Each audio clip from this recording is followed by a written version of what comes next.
வணக்கம் ஜெயஹிந்த். ஜூன் 12ஆம் தேதி அமெரிக்காவுடைய நேரம் 5:20 சாயங்காலத்துக்கு ஒரு அதிர்ச்சிகரமான அறிவிப்பை அவங்களுடைய டிபார்ட்மெண்ட் ஆஃப் காமர்ஸ் அறிவிக்கிறாங்க. இது என்ன அறிவிப்பு அப்படின்னா, இப்போ உலகம் முழுக்க பயன்படுத்தக்கூடிய ஒரு மிக முக்கியமான ஏஐ அப்படின்றது கிளாட், ஆந்த்ரோபிக் நிறுவனத்தோடது. இந்த கிளாடில் புதுசாக அவங்க 2 ஜிபிடி மாடல்ஸை கொடுத்துருந்தாங்க, ஃபேபிள் 5 மற்றும் மித்தோஸ் 5. ஃபேபிள் 5 நான் நேற்று தான் ஒரு ட்ரையலுக்காக ஒரு ரிசர்ச்சுக்காக யூஸ் பண்ணிக்கிட்டு இருந்தேன். அதை கம்ப்ளீட்டாக வெளிநாடுகளுக்கு தடை செய்கிறோம், இது தேசிய பாதுகாப்பு சம்மந்தப்பட்டது அப்படின்றது தான். அப்போ அமெரிக்காவுக்கு வெளியில் இந்த ஃபேபிள் 5 மற்றும் மைத்தோஸ் 5 யாரும் பயன்படுத்த முடியாது அப்படின்றதான் இதற்கானது. இதை உடனடியாக ஆந்த்ரோபிக் நிறுவனம் இம்ப்ளிமெண்ட் பண்ணிட்டாங்க. இன்றைக்கி நான் இந்த கிளாடில் ஃபேபிள் 5 யூஸ் பண்ணலான்னு பார்க்கும்பொழுது அதற்கான வாய்ப்பு இல்லை அப்படின்றது வந்துச்சு. இதை காமர்ஸ் செக்ரட்டரி ஹாவர்ட் லுட்னிக், அவங்களுடைய அமைச்சர், ஆந்த்ரோபிக்கோட சிஇஓ டேரியோ அவர்களுக்கு ஒரு ஃபார்மலாக லெட்டர் அமைச்சிருக்காரு.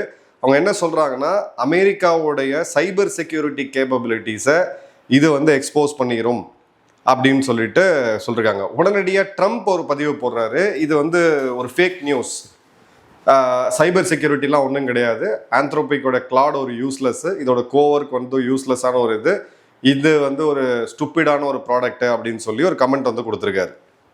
இப்போது அவங்களுடைய காமர்ஸ் மினிஸ்ட்ரி அறிவிக்கிறாங்க, கிளாட் அதை ஆந்த்ரோபிக் நிறுவனம் அதை கிளாடில் இம்ப்ளிமெண்ட் பண்ணுறாங்க.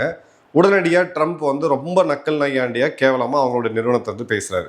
ஸோ இதுக்கு உள்ள முக்கியமான பாலிடிக்ஸ் அப்படின்றது இருக்குது. அதில் என்ன அப்படின்றது ஒரு சீக்வன்ஸாக நம்ம பார்க்கலாம். ஜூலை 2025 ஆந்த்ரோபிக் நிறுவனம் அமெரிக்காவுடைய பாதுகாப்பு துறையான பென்டகனோட 200 மில்லியனுக்கு ஒரு கான்ட்ராக்ட் சைன் பண்ணுறாங்க. ஒரு கிளாசிஃபைடு மிலிட்ரி நெட்வொர்க்கில் ஏஐ லேபை இன்டெகிரேட் பண்ணுறது இதுதான் உலகத்திலே முதல் முறை. அக்டோபர் 2025 ஆந்த்ரோபிக் ஒரு ஏஐ ஆக்ஷன் பிளானை வெள்ளை மாளிகைக்கு கொடுக்குறாங்க. கொடுத்துட்டு இதில் எக்ஸ்போர்ட் கண்ட்ரோல் மற்றும் செமிகண்டக்டர்ஸ் இது ரெண்டுத்தையுமே ரொம்ப டைட் பண்ணணும், இதை வெளிநாடுகளுக்கு கொடுக்கக்கூடாது அப்படின்றது ஒரு மிக முக்கியமானது. 2026 இந்த வருஷம் ஜனவரியில் சிஇஓட ஆந்த்ரோபிக்கோட சிஇஓ அமோடாய் என்ன சொல்கிறாரு அப்படின்னு பார்த்தீங்கன்னா, சைனாக்கு ஏஐ சிப்ஸை ஏற்றுமதி செய்கிறது வடகொரியாவுக்கு அணு ஆயுதங்களை ஏற்றுமதி செய்யறதுக்கு சமம் அப்படின்னு சொல்லி ஒரு அறிக்கை கொடுத்துருந்தார். அதன் பிறகு பிப்ரவரி 2026 இந்தியாவில் நியூ டெல்லியில் இந்த வேர்ல்டு ஏஐ இம்பேக்ட் சம்மிட் அப்படின்றது நடக்குது. அதில் US promotes AI sovereignty partnership with allies globally, இது அவங்களுடைய நட்பு நாடுகளுக்கு, கூட்டாளி நாடுகளுக்கு அமெரிக்கா கொடுக்கும், ப்ரொமோட் பண்ணும் அப்படின்னு சொன்னார். அதன் பிறகு பார்த்தீங்க அப்படின்னா பிப்ரவரி 27 இந்த தேதி ரொம்ப முக்கியம். ஏன்னா பிப்ரவரி 28 தான் இவங்க ஈரான் மீது தாக்குதல் ஆரம்பிக்கிறாங்க. ஒரு நாளைக்கு முன்னாடி பென்டகன் என்ன சொல்கிறாங்க அப்படின்னா, இந்த ஆந்த்ரோபிக் நிறுவனம் கிளாடில் போட்டிருக்கக்கூடிய அந்த சேஃப்டி வலை இது எல்லாத்தையும் எடுக்கணும், இது தேசிய பாதுகாப்பு சம்மந்தப்பட்டது, கம்ப்ளீட்டாக மிலிட்ரி யூஸுக்கு கொடுக்கணும் அப்படின்றதான். இங்கே தான் ரொம்ப முக்கியமான பிரச்சனை இவருக்கும் ட்ரம்ப்புக்கும் வருது. அதன் பிறகு மார்ச் 9ஆம் தேதி ட்ரம்ப்புக்கு எதிராக 2 கேஸை ஃபைல் பண்ணுறாங்க அவங்களுடைய ஃபெடரல் கோர்ட்டில். இந்த மாதிரி நாங்கள் ஓப்பன் பண்ணி கொடுக்க முடியாது, அதில் இருக்கக்கூடிய பாதுகாப்பு அம்சங்களை நாங்கள் விளக்க முடியாது அப்படிங்கிறாங்க. அதே மாதிரி பார்த்தீங்க அப்படின்னா மார்ச் 26ஆம் தேதி ஆந்த்ரோபிக் நிறுவனம் ஆக்சிடென்டலாக அவங்களே லீக் பண்ணுறாங்க, கிளாட் மைத்தோஸை அவங்களே லீக் பண்ணுறாங்க. கிளாட் மைத்தோஸ் அப்படின்றது உலகத்தில் இருக்கக்கூடிய சைபர் செக்யூரிட்டி எந்த அளவுக்கு வல்னரபுளாக இருக்குது, இப்போ நீங்கள் ஒரு நிறுவனம் வச்சுருக்கீங்க, உங்களுடைய சைபர் பாதுகாப்பு எந்த அளவுக்கு இருக்குன்றத இந்த மைத்தோஸ் 5 யூஸ் பண்ணி நீங்கள் ஈஸியாக ஆய்வு செய்ய முடியும். இதுக்கு சைபர் செக்யூரிட்டி எக்ஸ்பர்ட்ஸ்ன்றது தேவையில்லை. பட் இதில் ஃப்ளாப் சைடு என்ன அப்படின்னா, இது நீங்கள் சைபர் தாக்குதல் நடத்துறதுக்கும் இதை நீங்கள் பயன்படுத்தலாம். ஏப்ரல் 21 ட்ரம்ப் சிஎன்பிசி ஊடகத்துக்கு இந்த டிஓடி டீலை பற்றி சொல்கிறாரு. சொல்லிட்டு இந்த டீல் பாசிபிள் தான், பென்டகனோட பாசிபிள் தான்றாரு. ஏற்கனவே கோர்ட் கேஸில் இருக்குது. மே 2026 ஆந்த்ரோபிக் நிறுவனம் அவங்க மிகப்பெரிய ஐபிஓ இனிஷியல் பப்ளிக் ஆஃபரிங்கை கொடுக்குறாங்க, ஷேர் மார்க்கெட்டுக்குள்ளே வராங்க. ஜூன் 9ஆம் தேதி ஃபேபிள் 5 பப்ளிக்கு மற்றும் மைத்தோஸ் 5 அப்படின்றத ப்ராஜெக்ட் கிளாஸ்விங் அப்படின்ற பேரில் கொடுக்குறாங்க. ப்ராஜெக்ட் கிளாஸ்விங் அப்படின்றது காமன் மேனான நம்ம யூஸ் பண்ண முடியாது, இது சில குறிப்பிட்ட அரசாங்கங்களுக்கு மட்டும் கொடுக்கப்படுது, இந்திய அரசாங்கத்துக்கும் கொடுத்துருக்காங்க அப்படின்றது ரொம்ப ரொம்ப முக்கியமானது. நம்மளுடைய மினிஸ்ட்ரீஸில் சில முக்கியமான துறைகள் இந்த ப்ராஜெக்ட் லாஸ்விங்கில் இருக்காங்க மைத்தோஸ் 5 பயன்படுத்துகிறாங்க. ஸோ மைத்தோஸ் 5 அப்படின்றது பொதுமக்களுக்கு கிடையாது, சில குறிப்பிட்ட அரசாங்கங்களுக்கு மட்டும் அவங்க கொடுக்குறாங்க. ஃபேபிள் 5 அப்படின்றத பப்ளிக் கொடுக்குறாங்க. ஃபேபிள் 5 நான் யூஸ் பண்ணி பார்த்தேன், ஒரு எக்ஸலண்ட்டான ஏஐ டூல் அப்படின்னு சொல்லுவேன். அதன் பிறகு ஜூன் 12 இந்த அறிவிப்பு வருது, ஃபேபிள் 5 மற்றும் மைத்தோஸை வெளிநாடுகளுக்கு கொடுக்கக்கூடாது, இது அமெரிக்காவுக்கு மட்டும்தான், இது அமெரிக்காவுடைய தேசிய பாதுகாப்பு சம்மந்தப்பட்டதுன்ட்டு. அதன் பிறகு ஜூன் 13 அவர் என்ன சொல்றாரு அப்படின்னு பார்த்தீங்கன்னா, ட்ரம்ப் வந்து சொல்றாரு, இது நேஷனல் செக்யூரிட்டிலாம் ஒரு மண்ணாங்கட்டியும் கிடையாது, இது ஒரு மோசமான ஒரு மட்டமான ஒரு ப்ராடக்ட் அப்படின்னு சொல்லி நக்கல் நயாண்டி பண்றாரு. ஸோ இந்த இடத்துல ஒரு லீகல் வார், பர்சனல் ஃபைட் வந்து ஆந்த்ரோபிக்கோட சிஇஓ அவருக்கும் ட்ரம்ப்புக்கும் இருக்கிறதா தெளிவாக பார்க்க முடியுது. நீங்கள் உங்கள் துறைக்கு, அதாவது உங்களுடைய ஆட்சிக்கு கீழே இருக்கக்கூடிய காமர்ஸ் துறை இந்த அறிவிப்பை வெளியிடுறாங்க, நீங்கள் அதே வந்து நக்கல் நயாண்டி பண்ணி சொன்னீங்க அப்படின்னா இங்கே வந்து ஒரு பர்சனல் கிளாஷ் அப்படின்றது இருக்கிறது தெளிவாக பார்க்க முடியுது. இப்போது இவங்க என்ன சொல்கிறாங்க அப்படின்னு பார்த்தீங்கன்னா, இந்த காமர்ஸ் டிபார்ட்மெண்ட்டோடது ஒரு இன்னொரு கம்பெனி மைத்தோஸ் அப்படின்ற இந்த சைபர் செக்யூரிட்டி ஏஐயை ஜெயில் பிரேக் பண்ணுறாங்க. ஜெயில் பிரேக்னா அதில் உடச்சி உள்ளே போகிறாங்க. Alarming the administration about possible national security risk அப்படின்னு சொல்லிட்டு ஆக்சியாஸ் நிறுவனம் இதை கிளைம் பண்ணுறாங்க. ஸோ இதை தான் இவங்க மைய புள்ளியாக வைக்கிறாங்க.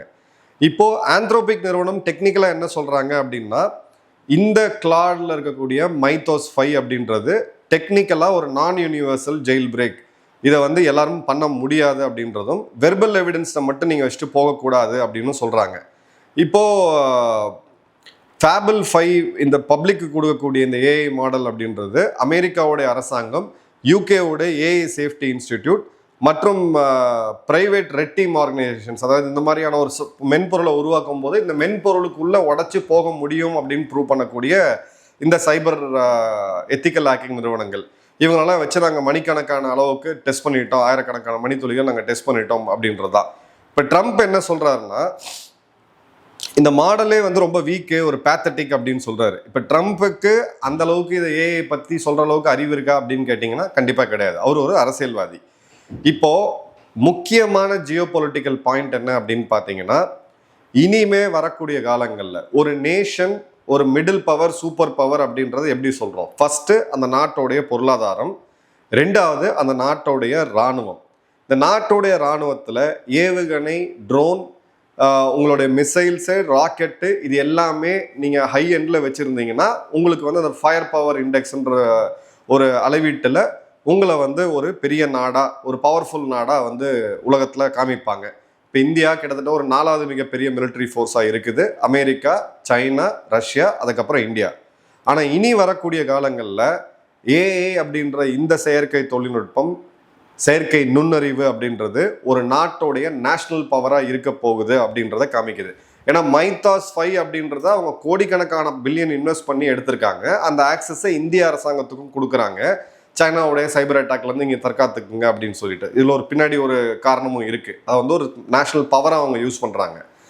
அப்போது இதை தடுக்கும் பொழுது யாருக்கிட்ட இன்னைக்கு ஏஐ வல்லமை இருக்கோ அந்த நாடு தான் இனி வரக்கூடிய காலங்களில் டேர்ம்ஸை செட் பண்ண முடியும் அப்படின்ற ஒரு ரியாலிட்டிக்கு நம்ம வந்துட்டோம். இப்போது ஒரு முக்கியமான எக்ஸ்பர்ட் கமெண்ட் என்னன்னு பாருங்கள். The AI race just move from who has the best chatbot to who controls cognition as a strategic asset. Every serious state will understand that frontier models are now part of national power. இப்போ முதல்ல AI அப்படின்னா ஒரு chat பாக்ஸாக தான் நம்ம use பண்ணிகிட்டு இருக்கோம். கேள்விகள் கேட்குறோம், அது பதில் சொல்லுது, திரும்ப கேள்விகள் கேட்குறோம், அது பதில் சொல்லுது. ஆனால் அது ஒரு சேட் பாக்ஸ் கிடையாது, காகினிட்டிவ் அப்படின்னு சொல்லி நம்ம மனசை கண்ட்ரோல் பண்ணக்கூடிய ஒரு சூப்பர் பவராக அது வந்து இன்னைக்கு இருக்குது அப்படின்றத பார்க்குறோம். இப்போ அமெரிக்காவுக்கும் சைனாக்கும் எடுத்தீங்க அப்படின்னா, ஆந்த்ரோபிக் நிறுவனம் ஏற்கனவே அமெரிக்க நிறுவனங்கள், சீன நிறுவனங்களுக்கு கிட்டத்தட்ட 50% அதிகமாக சீன முதலீடு இருக்கக்கூடிய எந்த நிறுவனமாக இருந்தாலும் அவங்களுக்கு இந்த ஆந்த்ரோபிக் கொடுக்கறத, கிளாடை கொடுக்கறத அவங்க நிறுத்தியிருக்காங்க. அதே மாதிரி பார்த்தீங்க அப்படின்னா அவங்களுடைய சிஇஓ அமடோய் சொல்லும் பொழுது இவங்களுக்கு சூப்பர் சிப்ஸ், ஏஐ சிப்ஸை கொடுக்கறது வடகொரியாவுக்கு அணு ஆயுதத்தை கொடுக்கறதுக்கு சமம் அப்படின்ற போது அணு ஆயுதத்துக்கு இணையான இல்லை அதை விட பெட்டரான பவர் அப்படின்றது ஏஐக்கு இருக்கு அப்படின்றத ரொம்ப தெளிவாக சொல்கிறோம். அவர் சொல்கிறாரு. ரெண்டாவது, சைனா கிட்ட அட்வான்ஸ் செமிகண்டக்டர் இல்லை. ஸோ அமெரிக்காவை ஏஐயில் ஓவர்டேக் பண்ணுறதுக்கு அவங்க கிட்ட இருக்கக்கூடிய ஒரே குறை என்ன அப்படின்னு பார்த்தீங்கன்னா அந்த அட்வான்ஸ்டு ஏஐ செமிகண்டக்டர்ஸ் இல்லை. இதை தான் வந்து ஹவுஸ் ஆஃப் ஃபாரின் அஃபேர்ஸில் மேட் பாட்டிங்கர் அப்படின்னு சொல்லக்கூடிய உங்களோட எக்ஸ்பர்ட் வந்து சொல்லியிருந்தாரு. இப்போ சைனாவோட ஏஐ ஃபிலிம்ஸ் 2 இருக்குது மெயினாக. ஒன்று டீப் சீக், இன்னொன்று வந்து பைடு. இந்த டீப் சீக் பைடு ரெண்டுமே இந்த தொழில்நுட்பம் இல்லைனாலும் இந்த மாடலை அப்படியே ரெப்ளிகேட் பண்ணக்கூடிய வல்லமை இருக்குது. இன்ஃபேக்ட் டீப் சீக்கை லான்ச் பண்ண அன்னைக்கு அமெரிக்காவுடைய சிலிக்கான் மார்க்கெட்டை கொலாப்ஸ் ஆகக்கூடிய நிலைமைக்கு வந்ததை பற்றி நம்ம ஏற்கனவே போன வருடம் ஒரு வீடியோ போட்டிருந்தோம். பட் இந்த இடத்துல இந்தியா போன்ற நாடுகள், அமெரிக்காவுக்கு நட்பாக இருக்கக்கூடிய நாடுகள், இப்போ இந்த பார்ட்னர்ஷிப் வந்து இந்த வரலாற்று சிறப்புமிக்க இந்த நூற்றாண்டோடைய கூட்டமைப்பு அப்படின்னு இவங்க சொல்லி மார்த்தட்டும் பொழுது இந்த ஏஐ சமிட்டில் இவருடைய கிளாடோடைய நிறுவனர் ஆந்த்ரோபிக்கோட நிறுவனர் வரும்போது பார்த்தீங்கன்னா அஷோர் பண்ணி இப்போ பெங்களூரில் ஆந்த்ரோபிக் நிறுவனம் ஒரு ஆஃபீஸையும் ஓப்பன் பண்ணாங்க. இந்த ஆஃபீஸ் ஓப்பன் பண்ணும்போது ஏஐ சாவரனிட்டி இதில் உங்கள் நாட்டுக்குள்ளே நாங்கள் தலையிட மாட்டோம், உங்களோட ஏஐ இறையாண்மை, இந்த வார்த்தையை புரிஞ்சுக்கிறது ரொம்ப கஷ்டம், நல்லா கவனிங்க. ஏஐ இறையாண்மை அப்படின்றது என்னன்னா நாம தான் அந்த ஏஐக்கு ஆக்சுவலாக கற்றுக் கொடுத்துக்கிட்டு இருக்கோம். அது ஒரு மனித மூளை அப்படின்றதுக்கு ஒரு பில்லியன் மூளையை சேர்த்து வச்சுக்கோங்க. அது ஒரு இயந்திர மூளை. அந்த மூளை அப்படின்றது டயர்ட் ஆகாது. நீங்கள் ஒரு புத்தகத்தை படிக்கிறீங்க, இல்லை ஒரு ரிசர்ச் பண்ணுறீங்க, இல்லை நீங்கள் ஏதோ ஒரு இதில் கற்றுக்குறீங்க அப்படின்னா உங்கள் மூளை டயர்ட் ஆகும். ஆனால் ஏஐ வந்து டயர்ட் ஆகாது.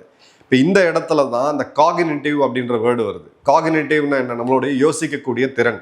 இப்போ ஏஐ நீங்கள் ஓவராக பயன்படுத்தினீங்க, உங்களுடைய யோசிக்கக்கூடிய திறன் அப்படின்றது கம்மியாகிட்டே வரும். இப்போ உதாரணத்துக்கு என்னுடைய மசிலை நான் பயன்படுத்தலை அப்படின்னா அந்த மசில் வீக் ஆகிட்டே போயிட்டு இருக்கும். சிமிலர்லி நம்ம மூளையை அதிகமாக பயன்படுத்தலை அப்படின்னா அந்த மூளை மழுங்கக்கூடியது சயின்டிஃபிக்காகவே இன்னைக்கு எல்லாருமே சொல்கிறாங்க.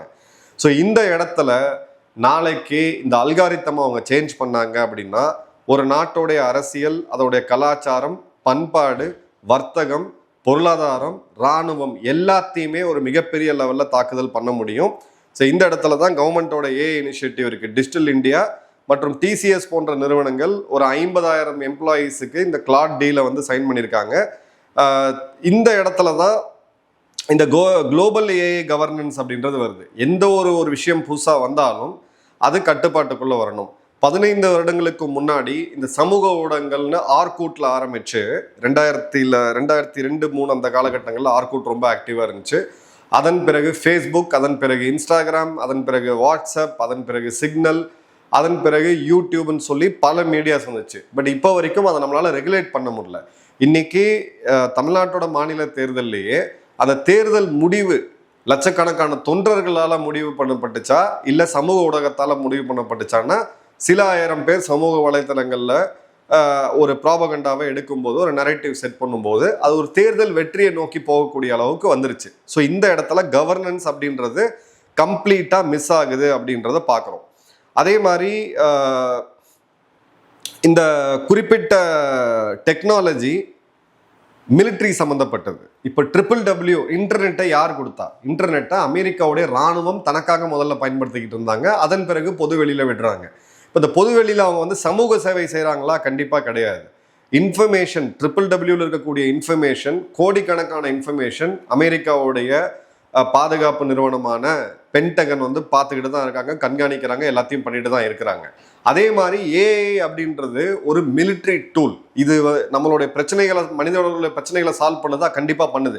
ஆனால் அதுக்கு பின்னாடி இருக்கக்கூடிய அப்ஜெக்டிவ் என்ன அப்படின்னு பார்த்தீங்கன்னா இது ஒரு மிலிட்ரி டூல். இந்த ஆயுதத்தை பயன்படுத்தி அணு ஆயுதத்தை விட ஒரு மிகப்பெரிய பேரழிவையும் கொண்டு வர முடியும். அப்படின்ற போது ஆந்த்ரோபிக்கோடைய ஒரு அடிப்படை பிரச்சனை இவங்க என்ன சொல்கிறாங்கன்னா அந்த சேஃப்டி ரூல்ஸை நாங்கள் எடுக்க மாட்டோம் அப்படின்னு சொல்லி அவங்க போட்ட கான்ட்ராக்டில் பண்ணியிருக்காங்க. அது சேஃப்டி ரூல்ஸை எடுத்துட்டாங்கன்னா கோடிக்கணக்கான அமெரிக்கர்களை எலக்ட்ரானிக் சர்வீலன்ஸ்குள்ளே கொண்டு வர முடியும்.